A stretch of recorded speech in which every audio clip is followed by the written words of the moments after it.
Maybe 5 minutes. Okay.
Started lunch.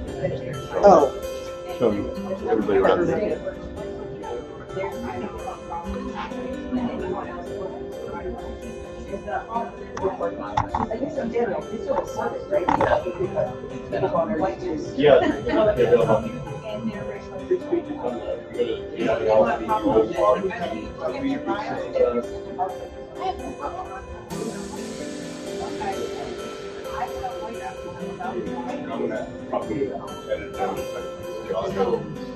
Once I learned that, I said, okay, as long as I learn this issue, I don't feel like there's an understanding. It's they're like, you have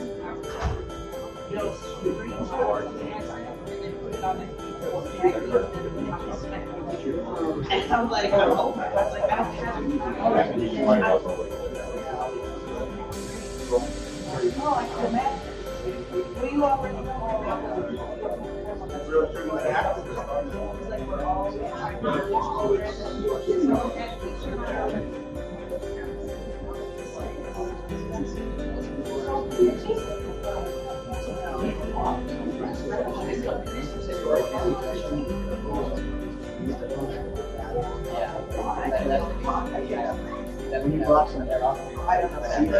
Oh, yeah.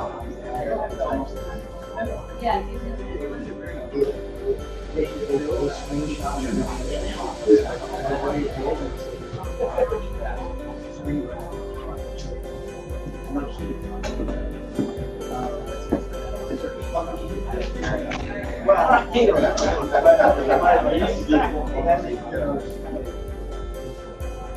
I've noticed first thing is the leadership. They've been having opportunities to bring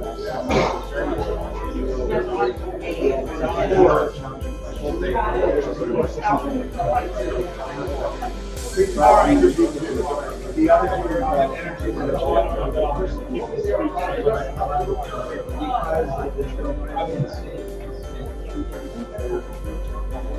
then you may end up with so I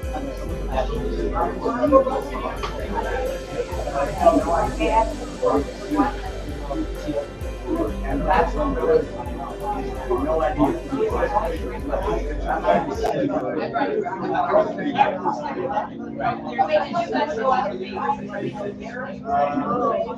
Yeah,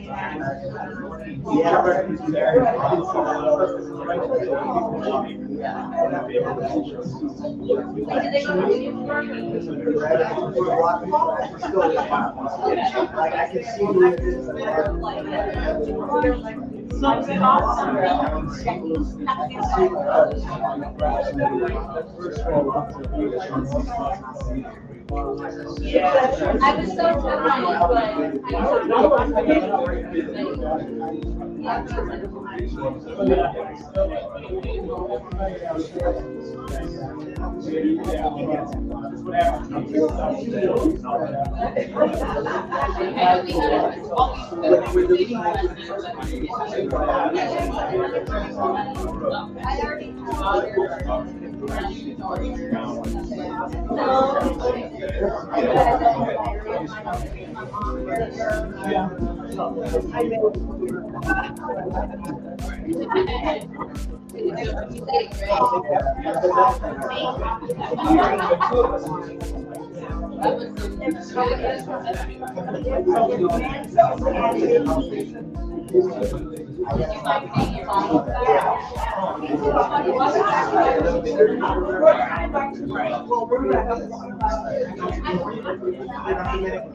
Once we clear off that, we do have that was the table. It was supposed to be that.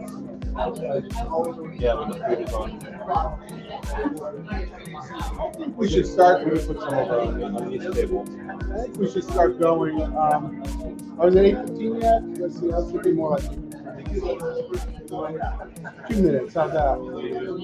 I don't know that I see a lot of people still filing in. For literature, we have this. We have this. Not about me. Right. Sir?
The collaboration that we are creating now and in the future. My name is Jessica Richmond, and I am the co-founder of the Institute for Liberal Values with David Bernstein and Andrew Beckman, who is also here. And it's my pleasure to be able to moderate this panel in particular, Conversations Across Differences. Let me tell you quickly why. The first is because I am also joined here with my friend and co-author, W.F. Twyman Jr., with our forthcoming book, Letters in Black and White, which is our conversation across differences. I'm also the Director of Operations for Irshad Manji, who is the founder of Moral Courage College. And our jam is having people to have a conversation on some of the most polarizing issues productively. And it's in that capacity, as well as being on the board of the Central Texas Braver Angels, that I know John Wood Jr. And so with that, John is a leader in Braver Angels, and I'm sure he'll tell you more about that if you're unfamiliar. He's a former nominee for Congress, former vice chairman of the Republican Party of Los Angeles County. He's a musician, which you saw last night. He was jamming out to the jazz band, which, Greg, that was amazing. Thank you so much for the work in doing that. And a writer. That's why we don't have as many people this morning, because we had too much fun last night. Thankfully, this is being recorded, so we can all catch up. The next panelist is Angel Eduardo, also an artist, a musician. You missed the jazz, Angel. A writer. He is what I love to call the king of starbanding. And if you don't know what that is, I'm sure that will be part of our conversation as well. And he is now a director at FAIR, the Foundation Against Intolerance and Racism. And then our third panelist is Mike Zhao. He is the co-founder and president of the Asian American Coalition for Education, which is an alliance of over 360 Asian American organizations across the United States. They focus on supporting federal policy changes on college admissions. And Mike is also running for Florida State Representative. Congratulations. Good luck. So what I'd like to do to start is have each one of these panelists discuss a little bit more about what they're doing to promote conversations across difference. And we'll get into, I've got a couple of questions for them, and let's just make this a group discussion as well. So John, start with you. Tell us a little bit more about conversations across difference.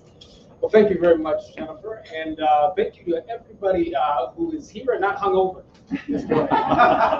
So, I appreciate folks getting up bright and early, and I appreciate the introduction, Jennifer, hearing about your involvement in all these different areas of work. And actually, I'm going to go ahead and on record make a prediction here that the history is written of the heterodox and bridge building sort of movement. People are going to look at Jennifer's role and realize that she was sort of the founding mother of everything that we're doing, because she helped run everybody's organization and helped sit on everybody's board. So it's sort of remarkable to see how prolific that she is. Yeah, so so I'm national ambassador for an organization called Brave Rangers. Brave Rangers is America's largest grassroots bipartisan organization dedicated to the work of political depolarization, right? Although I like to deepen that explanation oftentimes by saying that we're dedicated to sort of reviving the communal spirit of American democracy, if you will. A democracy in which our civic engagement is not merely limited to the simple technical act of voting, but one in which we actually build relationships of dialogue, discussion, and community involvement with each other, regardless of whether or not we agree on all the issues, in fact, especially when we don't. And so our work is known by many people for being one that sort of fosters discourse through direct workshops, through direct interventions. And so we've got something called a Red-Blue workshop that is our founding sort of program, where we take small groups of liberals and conservatives, blues and reds, as we say in-house. We put them through, we give them the opportunity to sort of speak from the vantage point of life experience in terms of why they see politics the way that they do. It's literally marriage counseling for the relationship between Republicans and Democrats, which is pretty appropriate, for a country that oftentimes feels like it's on the brink of divorce. But we have programs in the United States House of Representatives. We have activities on college campuses across America, working with national partner organizations. We work in the media. We have the fledgling digital media network. I'm the co-host of the Brave Rangers podcast, the John Wayne Jr. Show. We have a singer-songwriter community, a couple hundred artists and musicians who use art and music as a means to bring people together across differences, across different ideological and cultural spaces. And of course, we are rooted in communities. We even have programs that show people how to communicate effectively at their kitchen table with family members who they may be estranged from. As a consequence of political disagreements. And what all of this taken together is meant to do is reset a culture of empathy, a culture of understanding, of what I call patriotic empathy. This idea that our love for our country is demonstrated by the concern that we have for our fellow Americans. And to export the norms that are derived from that goodwill-based means of engaging with each other out across the demographic and institutional landscape of American society. Because the problem with polarization today lies in part as a consequence of the fact that, yes, our cultural and ideological divisions are real, but they are also reinforced by bad incentives on every level of institutional society. And so on the one hand, we seek to model the spirit of discourse that provides sort of the interpersonal antidote to the culture of division that we suffer from, but we also seek to do that in a way that applies that to structures of impact that can feed out across American society. And so that's the project of Brave Angels, and that's the thing that I'm always selling when I'm out on the campaign trail.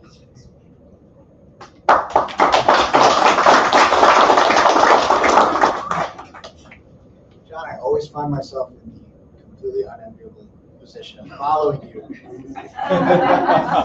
John's eloquence is well known at this point. And yeah, when he waxes poetic, as he does so well, I always have to say something afterwards and figure out how the hell not to sound like an idiot. So that plus the time of day, which is not my best. Bear with me. So yeah, I am director of messaging and editorial for the Foundation Against Intolerance and Racism, FAIR. We are a nonpartisan, nonprofit organization dedicated to advancing civil rights and liberties for all Americans, and I think this is the most crucial part, promoting a common culture of fairness, understanding, and humanity. And among our many principles is courage, compassion, and curiosity. You might know them as the habits of a free mind from Pamela Boreski. She might be one of the hungover people. She'll be here soon. And for me personally, compassion is the most important aspect of that mission. I think communication across difference, conversation across difference is incredibly important. Not just on the practical level, not just on the kind of intellectual level, of course it is, but also on the personal level, because I've always been different. I have always been the person who sticks out. I've always been the one who has had to argue my way into acceptance, because I never quite fit into the boxes that were predetermined for me or that were expected of me. So my life has been this uphill battle of learning how to communicate with people who did not and could not and sometimes would not understand me. And so I learned the importance of communicating that sort of thing very early on, and hopefully I've gotten pretty good at it. And I guess having that perspective has given me the opportunity to see how difficult it is for other people as well. And my mission is to facilitate those kinds of conversations and make those connections possible through compassion, which I see as, slightly distinct from empathy. It's not just feeling other people's feelings. It's not just, having that sort of connection. There's a little bit of that, but it's more about wishing others well, genuinely, sincerely, from the core of your being, wishing others well and understanding their point of view, understanding their perspective, understanding that, as a writer whom I always forget the name of said, it's almost impossible to hate someone once you know their story. And the concept of star manning, which is sort of a platinum rule to improve upon the golden rule of steel manning, which I guess we'll talk about in a bit. That's kind of the distillation of my approach, which is to connect first with the human being, find out what makes them tick, why do they care about what they care about, what's motivating their argument. So beyond just understanding their argument, find out why they even have that argument, what fundamental human values and desires are propelling them to have the perspective that they have. And once you can understand that, once you have a good grasp of that, then you're actually able to communicate, disagree, and even oppose them effectively. So that's my entire mission.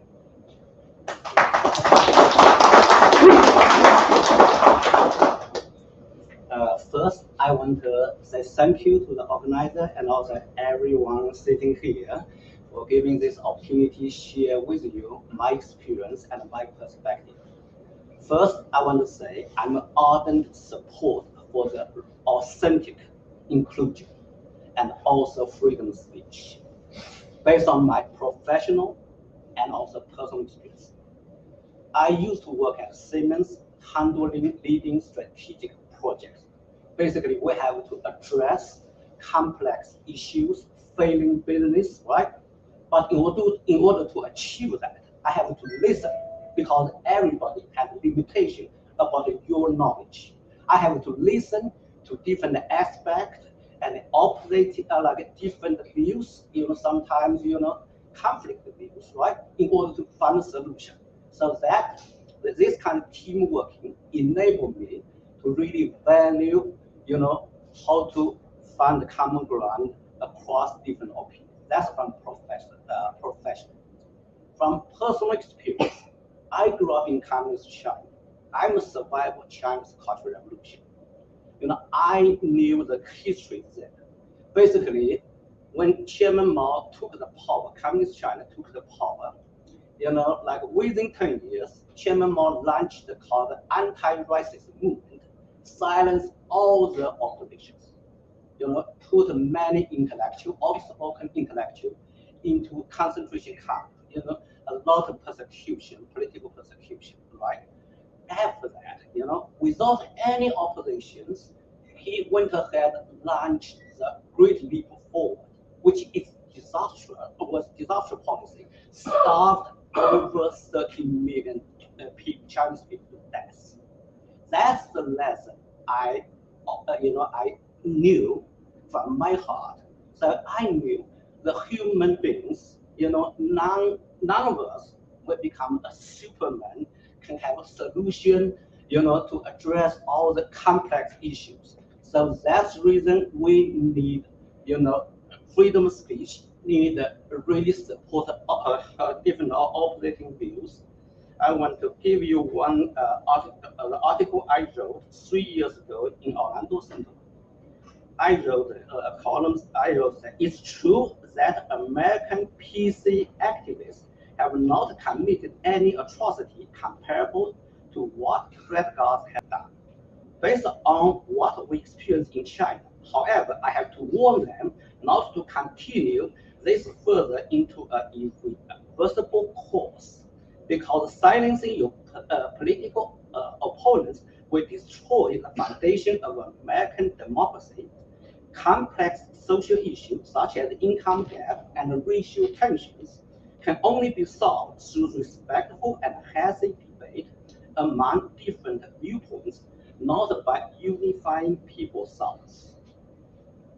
And after we achieve the unifying the people's thought, authoritarian dictatorship will surely arrive. That's what I do. So coming back to my organization and our mission, and Chunye and I and a few other Asian American leaders started the journey in 2015. We united 64 Asian American organizations, filed civil rights complaints against Harvard. You know what?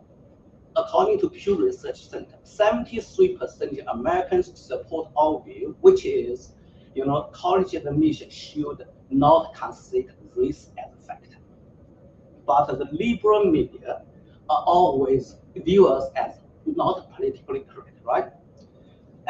But in order to build alliance, we have to settle different viewpoints. So today, I'm very glad to tell you, as Jennifer said, we have more than 360 organizations. So the way we build alliance is the way, set aside the difference, looking for the common ground. So that's the reason we are taking action. We're doing, hopefully in this meeting, we also can build a similar alliance, really, to defend American founding principle. One that very important is freedom of speech. Thank you.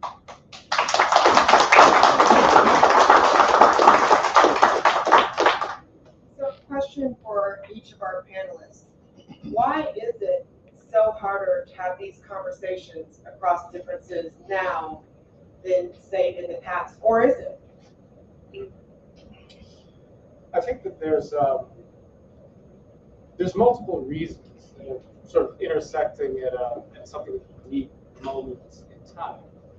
I think that on the one hand, I think it's true to say that American society is becoming diverse in ways that a historically diverse country is entering now a sort of new phase of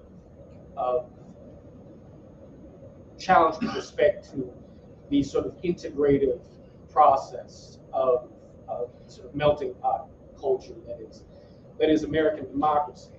And I mean that in a couple of levels. On one hand, you have just sort of in aggregate, sort of the growth of the immigrant population in the United States of America, particularly following the change of immigration policy in the 1960s. You have the proliferation of identities, frankly, and perhaps these are identities, in terms of sexual and gender orientation, gender identification, that were always, perhaps you can argue were always with us, but are just now sort of becoming more expressive or more visible, and that's a complicated subject. But within the sort of aggregate diversification of American society, you also have a vertical diversification of American institutional society insofar as new voices are sort of rising up in the ranks over time and articulating views on American history, on the narrative of American identity, what it is that the United States of America fundamentally is and its essential characteristics. Is it a white supremacist nation that was designed to be such from its founding, as opposed to sort of an imperfect project aimed towards liberty and diversity of thought that progressively evolves over time? Various things. These cultural narratives are intersecting in ways that make it difficult for us to engage one another in dialogue from within a common framework of civic norms. And I'm seeking to sort of articulate that in an objective and dispassionate way, because wherever you fall on the political spectrum, the breakdown of the conversation owes in part to the fact that the the rules and the norms and the commitments to certain sort of modes of discourse and shared historical understanding can no longer be taken for granted in modern political conversation. But add to that the bad incentive structure of the political parties and media, each of which I would say profits in terms of votes and ratings through a business model of balkanization and division. And add to that the technological amplification of our differences, particularly now through social media, and the varying ways in which the attention spans of the American people have been diminished, and we are finding ourselves sort of technologically engineered towards outrage. You find that we are in positions to be triggered and hostile and defensive and outraged towards each other for reasons that aren't the fault of any individual or any particular group. Exactly.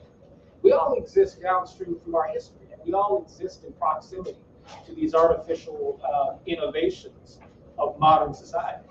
Nevertheless, we have a responsibility to constructively decide how it is we can be able to engage with each other in this modern context in a way that allows us to reclaim a functioning culture of civic norms in American society. And I'd like to think that that'd be a project that would appeal to those of us who do have a commitment to preserving the liberal foundations of American democracy.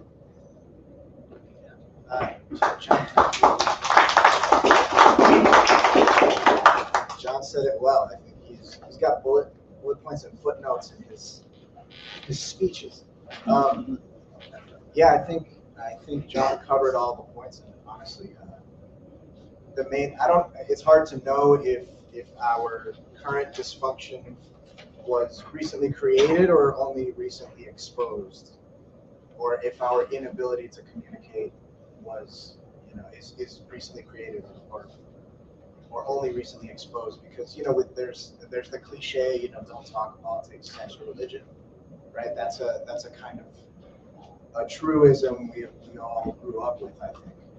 And that to me indicates the problem, right? Why are those verboten? Why are those not polite discussions? Because things start to get heated. So I wonder if it's more an effect of, we get to amplify this dysfunction in a way that we couldn't before. Issues, we're here in New York, but issues in Charleston or San Diego or Austin, Texas, which wouldn't necessarily matter to us, generally speaking, local issues there become national stories, and social media is embroiled in an argument over what may be a minor dispute between two people in some random city thousands of miles away from us.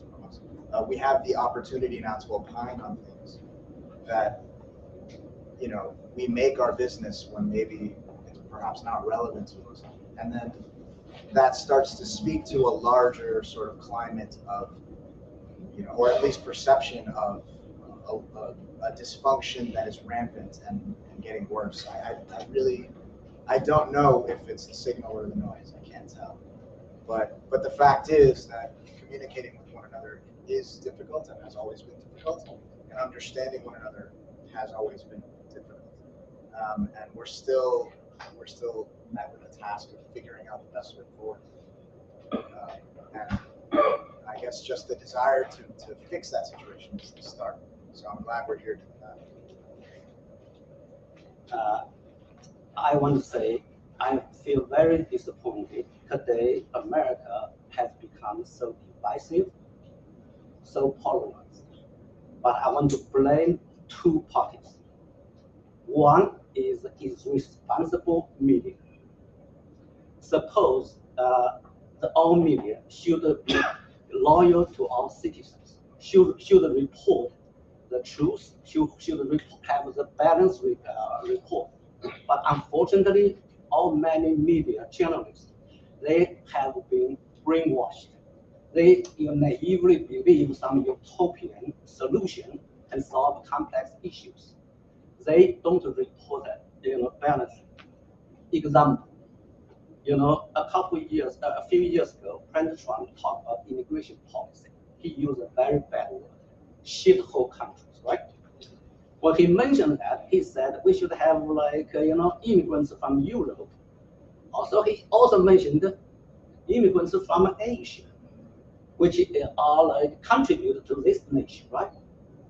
But our media intentionally ignored his good words about Asia. So they easily label President Trump as the white supremacist, right? As a racist. These things polarize, this society. So that's number one. Number two, I want to blame irresponsible politicians. Example, Bernie Sanders. And many people, they use the virtue and the big stick, try to weave that to try to attack different viewpoints. Example, many policy issues we need to look at not only from the purpose. Example, communism has been in purpose. It's great, helping the poor, right? What's the results? Over 100 million people starved to death or being politically persecuted and murdered, right? So, but the problem with some politicians, they use the virtue, wave the stick, try to label the political opposition as you are equal. You try to take away the lunch for the poor. You try to take away the education opportunity for the disadvantaged, right? Using this to polarize the society. So in my opinion, to really make our country come together, we need honest, balanced media. We also need to hold the politicians accountable if they don't really serve our citizens. I would add to that too. I believe, with traditional media, we're now using a subscription model, if you will, and that balkanizes media into a way where there isn't that common ground across our traditional media platforms. I want to have one more question before I open it up for you. We've been talking, all three of us have been talking, or four of us have been talking about common ground. What is our strategy? I mean, it's easy for us here in this room to talk about common ground. I know with Braver Angels, John, a lot of the people who show up there, there's the buy-in there already for that. How do we create that common ground with people who have bought into this idea that if you are different, you are bad, you are evil? And that's something new as well, where we are just so polarized. Instead of not just being different, you're bad or you're evil. Is there a strategy that we can use to help develop that common ground outside of the buy-in from organizations like ours? Right. I think, to tell you the truth, I think that it is possible, specifically when it comes to identifying the project of rehabilitating the fabric of American democracy, to actually overstate the importance of common ground on the level of policy and politics as an immediate sort of first principle. The first principle that I operate from is goodwill. That's the starting point. And goodwill is something that I would argue is even more fundamental, a human starting point, a necessary ground of shared understanding than is agreement on liberal values or the interpretation of the Constitution. Even though I'd like to see us get to those places.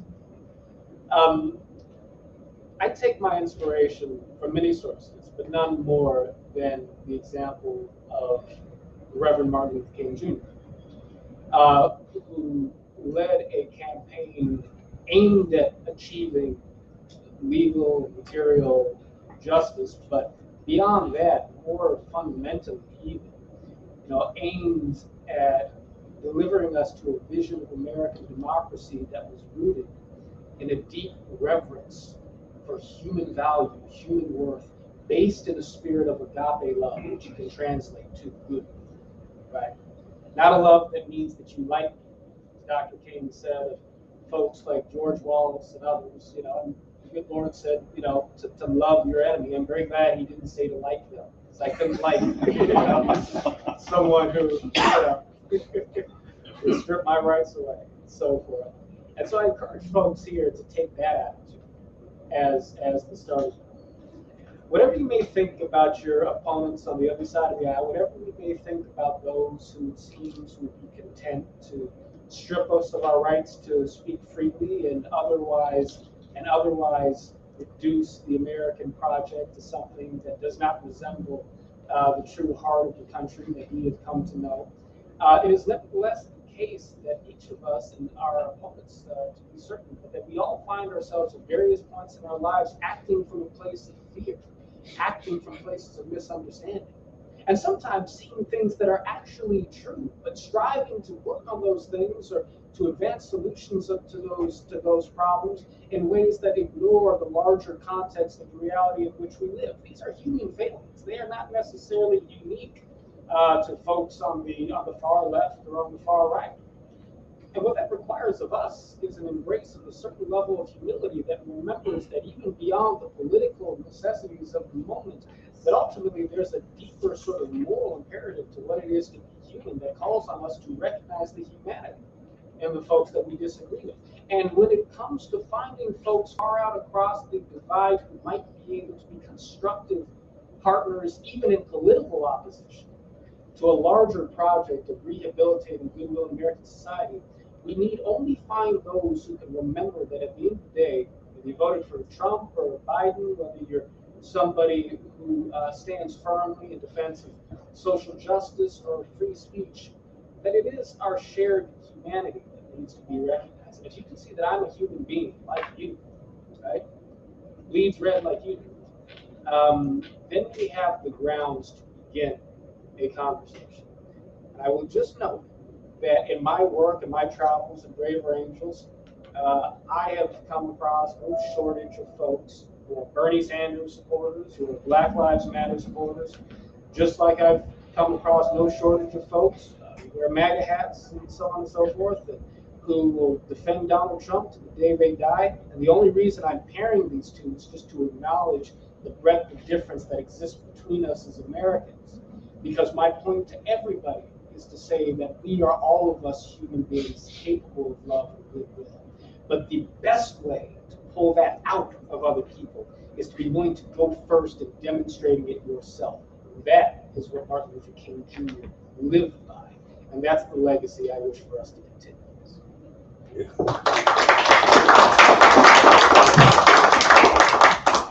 I think it's no surprise I echo John's sentiments there completely.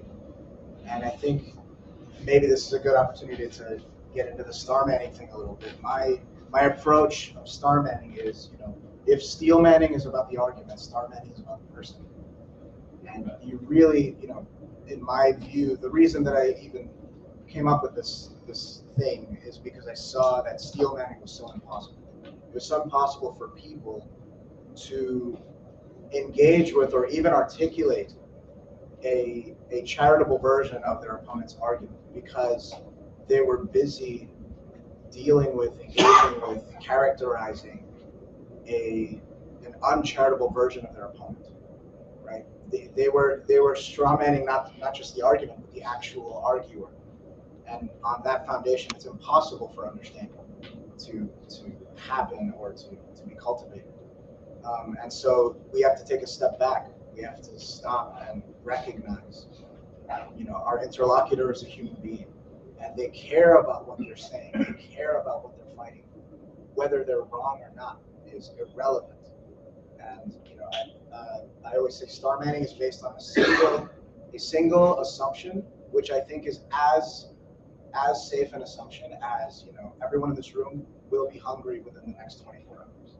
It's that fundamental assumption, and that assumption is most people, most of the time, are doing what they believe is right, good, and just, or at the very, very, very, very least, justifiable means to a righteous end.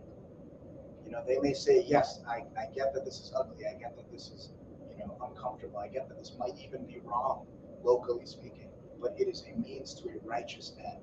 what I am fighting for is a good thing. They are convinced of that. They are certain of that, and that is what is motivating.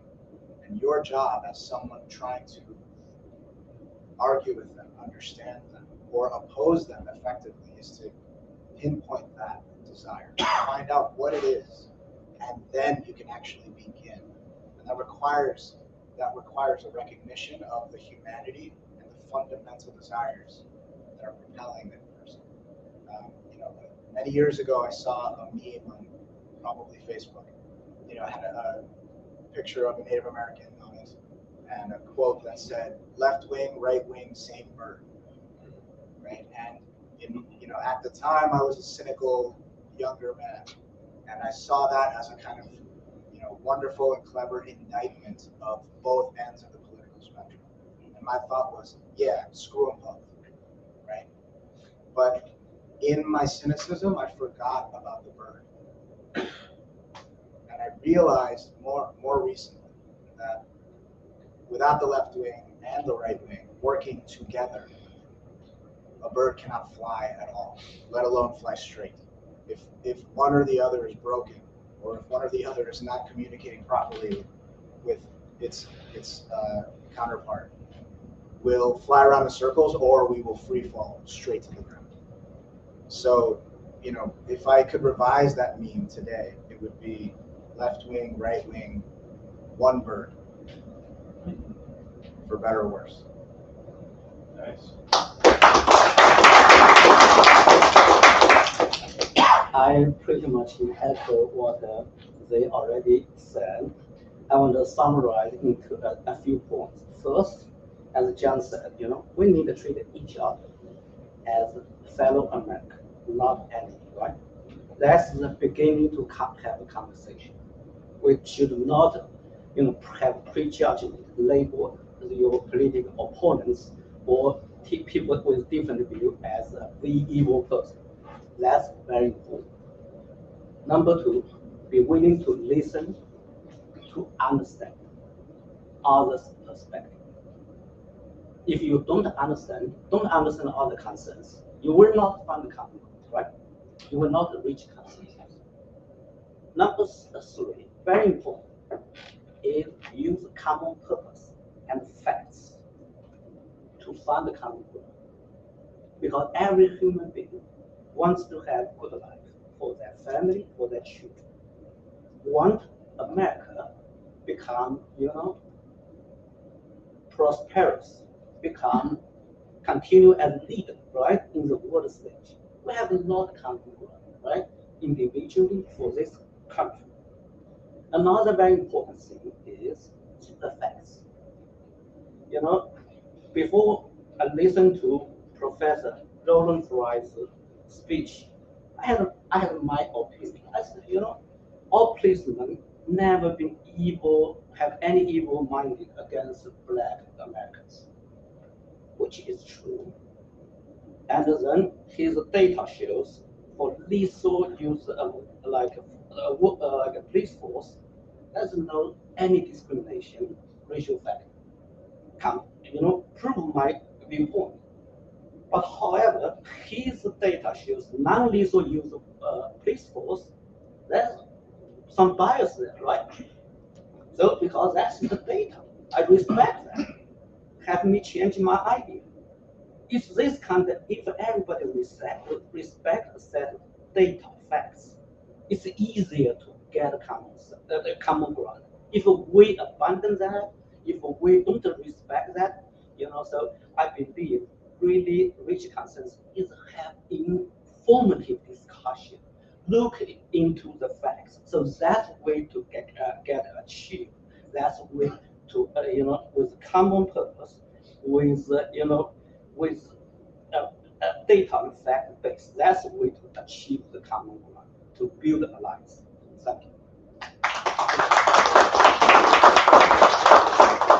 I'm hearing from all of you this idea of common humanity. I feel like we've gotten away from that. And what I'm also hearing from you is that it's really imperative that we are the ones that go first in the listening department.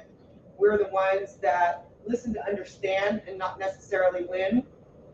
And there's this, I'll end with this quote that I love so much, is that people don't care how much you know until they know how much you care. And I think that's what's missing in a lot of the dialogues. So with that, questions for our panel? So I listened with a lot of respect and a lot of hope to what you were saying about kind of like common ground. And, you know, it seems to me, though, unfortunately, that there's some nuance that's lacking, which is that this idealism and these assumptions about finding common ground about expressing care, they're predicated on there being a fundamental ability, right? That it is to have a two-way conversation. There are people out there seeking power. They don't necessarily, and it's a fact, they don't necessarily care particularly about having a prosperous future with their family. I don't think, for example, Vladimir Putin, right, necessarily, he believes sincerely that he's right, but he's seeking more power. And there are people within our country, right, who do that. So it seems to me that what you're saying is, again, it's founded on the assumption that compromise is always possible.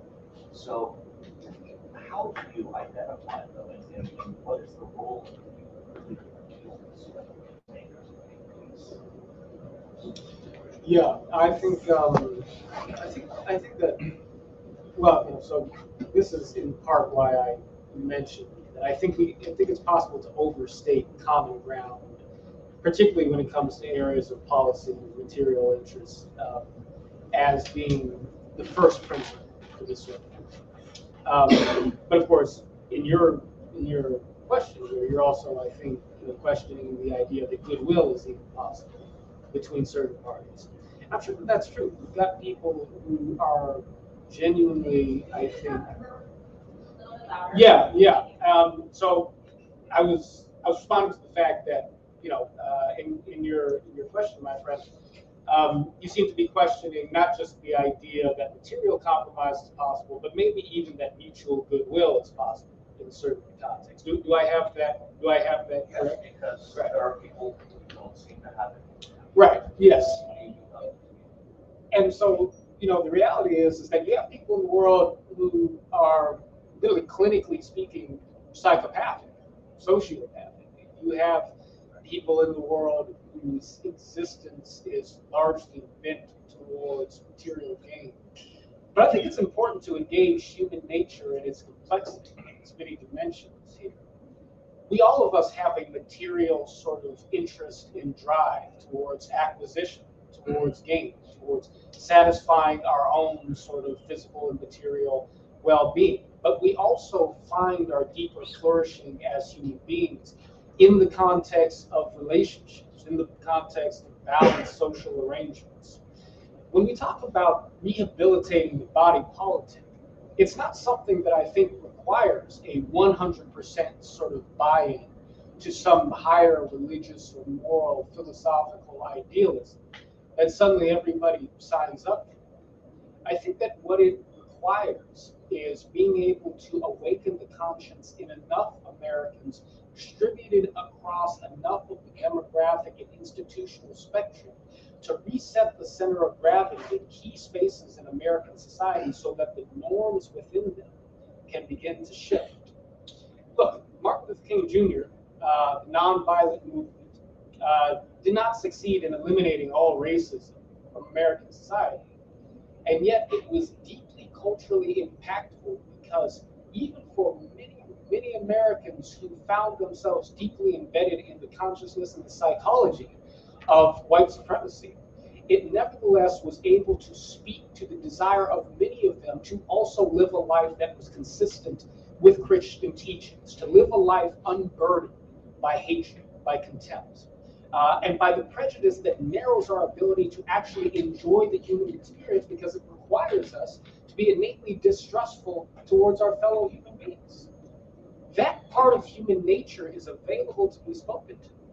And when we talk about people in positions of power, look, I do agree that there's a somewhat different conversation to be had about people who are in positions of authority, who we may look at as perpetrating the phenomenons that divide us and degrade American society versus your neighbor who may vote for that individual or watch those people's programs or otherwise sort of be a foot soldier in structures that are being led by individuals whose larger aims or perspectives they may or may not fully understand. But I think that it's also important to realize that even for individuals in positions of power, and I do think that human consciousness can be corrupted over time, right? It's nevertheless the case that we do exist in context, in our cultural and institutional sort of settings. And to Angel's point, I know folks who are prominent in media, I know folks who are prominent in politics who I have left and right, who I have deep concerns and misgivings about with respect to how they influence the conversation. And I see them doing and saying things that I think to myself, that's intellectually dishonest, unnecessarily divisive. I think this person knows better. On the other hand, I can also say to myself, this person got into this because they experienced something deeply troubling. Maybe they were unfairly tarnished as a racist. Maybe they were somebody who genuinely lived a life that was scarred by the deep-seated historic legacy of material poverty and violence that still affects many people of color in American society. I can see a human starting point that can then lead to a justification of precisely what Angel said, this idea that, okay, maybe what I'm doing is not morally perfect, but it's justified by how bad the other guy is. It's justified by how bad the other side, the other party is. And in that understanding, in that self-serving rationale, I can at least understand the human origins of intellectual dishonesty. So such people, I do not say that they are irredeemable. I do say that ultimately we move them by moving the larger body of the American people. And some of those folks may never come around. But I don't think that they need to, for what we seek to ultimately be successful. So I'm sorry, it just feels like it sounds great to see common ground. I appreciate that, right? But there's a discounting of the role of queer in every context. The need and the role of the warrior. Lawyer. Lawyer? We don't have Right. We don't know the lawyer. But my friend, I would just take that kind of lawyer. Yes, the warrior. That's what I thought.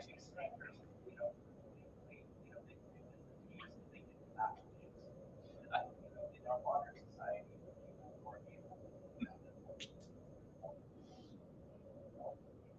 we're already necessary.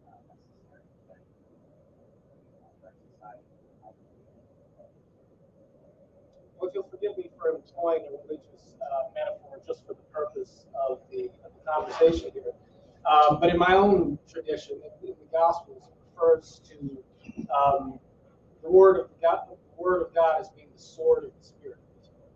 And I liken that to the idea that our weapon ultimately is truth. But truth is not just a matter of material fact. It is a matter of moral intention. And so when you talk of warriors, and the contrast between the warrior and the peacemaker, I put forward examples like Martin Luther King Jr., people who are willing to speak truth to power in a way that did not compromise with dishonesty, but who did so in a way that modeled the moral force of goodwill that allowed him to reach the conscience of people who otherwise could not be changed. Because he was willing to acknowledge the humanity that still rested within them.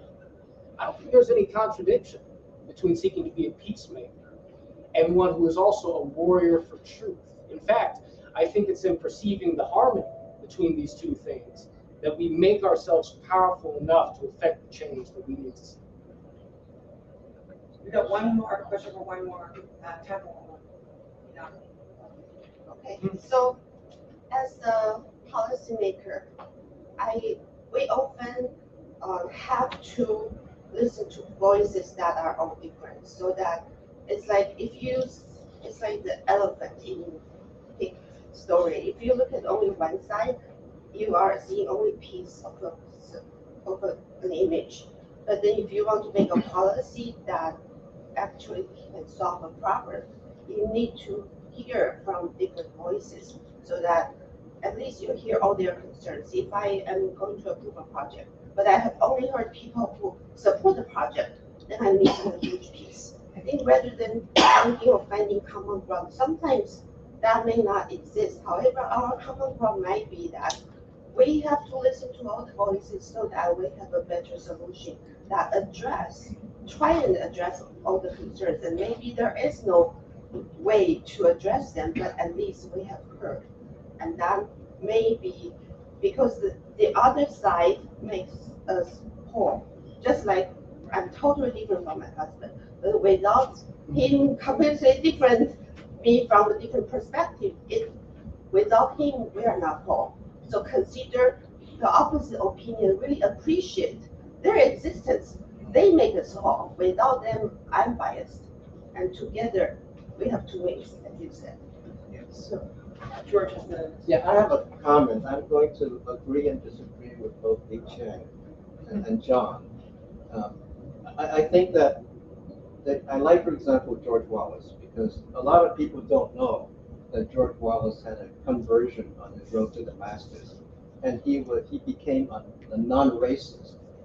He actually won, I think, his later terms with something like 80% of black support, and I believe he was a white supremacist who shot him. So I think that's the case. But we in New York City have to deal with people like Carranza, and you know your assumption of goodwill. I mean, Carranza is not quite Hitler or Putin, but we can't wait for his goodwill to happen like it happened to George Wallace, and I think that, I mean, we were very thankful that the Civic Legal Foundation helped us sue Carranza, and I think that's a key difference to answer your question, Lee, which is that Germany did not have a constitution to protect them from Hitler. And Russia did not, Soviet Union did not have a constitution to protect them from a Stalin. Communist China did not have a constitution to protect them from Mao. And Cambodia did not have a constitution. And Venezuela, the first thing that Chavez did is to throw out the constitution. So I think that constitutional protection is very important. I think we fail to appreciate the importance of lawyers, specific legal, and the sanctity of the Constitution. But they didn't follow them. So that's why it's the sanctity of the Constitution. And I think here I'm going to say something controversial, which I think that a lot of people here think very highly of Thurgood Marshall.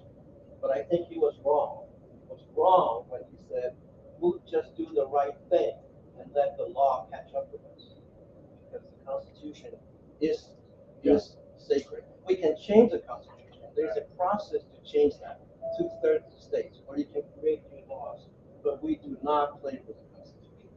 Well, I do just want to respond to the core element of what you're saying, and to double click on, yes, lawyers do matter, right, for the reasons why you say, look, and Braver Angels, you know, I frequently say that really there are two projects here. The one project, and there's a tension between the two projects. On the one hand, we really do have an immediate and urgent need to advocate for the things that we believe politically and to defend culturally and socially the ground that we need to hold to make sure that there is a democracy to leave to the next generation in the midst of an actual heated battle over the present and future of this country. That is absolutely the case. And that is action that has to take place on the campaign trail, in the courts, in the media, and on college campuses, and even in our personal and social lives. There's urgency that comes with that requires organization, it requires advocacy, it requires a willingness to get up and make your arguments and put your money where your mouth is. And yet we have to also be able to pursue that short-term project alongside a long-term one, which is conducting that effort in a way that also allows us to maintain the relationships and to build further the relationships and to repair the relationships of fundamental goodwill between the American people that can allow us to sustain democracy in the long run. Because it is possible for us to lose or win a Pyrrhic victory. If we win a Pyrrhic victory, we don't want to preside over the ashes of the public, because the country tore itself apart in the process. Right? So once again, we've got to see these things as coming alongside of each other, and it's a balance, right? But truth with love, love in pursuit of power, can accomplish this, and that's why Dr. King paired these things closely. You know, he said that he believed in love, but he was frequently contending with those who accused him of sentimentalism. He said that, you know, my belief in love is not a belief in emotional bosh. He said, love without power is weak and mean, but power without love is authoritarian and brutal. This is a way of saying that we need to be concerned with strategy, but through deep moral and human commitments to holding ourselves to a higher standard. That is the thing. I think there are a couple of principles that are really important here. The first is speaking to the need for warriors, discipline. And yes, we have war, and yes, we have warriors, and we have a need for those things, unfortunately. But we also have war crimes, by which I mean we also have things that are beyond the pale, even within that context. There are things that we have decided, no, this is not the way we even do this horrible thing we wish we didn't have to do. And I think that a lot of us lose sight of that.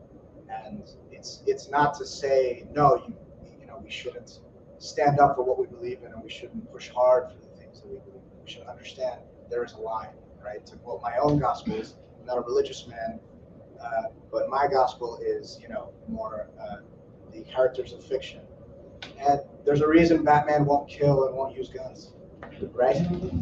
There's a line, right? He is crossing a line by being a vigilante, right? But there are lines that he has drawn for himself that he will not cross. And it's important for him to maintain, because then he will be completely lost to the battle he is fighting, right? There's, a similar principle there. And humility is the other principle. Someone else mentioned the need for opposing views in order to correct oneself, right? And I think the assumption there is that common ground might not be as necessary as allowing and adopting opposing views. But my thing is really just take another step back. The common ground is the desire to solve whatever the issue is, and you have opposing views about how best to do that. But you are operating on the common ground of wanting to solve that problem. So if you find yourself having trouble finding the common ground, take another step backward and see, oh, maybe the thing that's motivating us to be arguing in the first place, that's the common ground. Let's keep edging backwards. Let me add one perspective here, answering this question.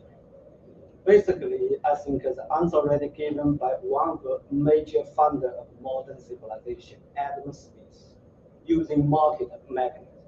In marketplace, there's some people selling fake product, evil-minded, right? What really makes them fair is really free market competition. Also the informative decision by the consumers.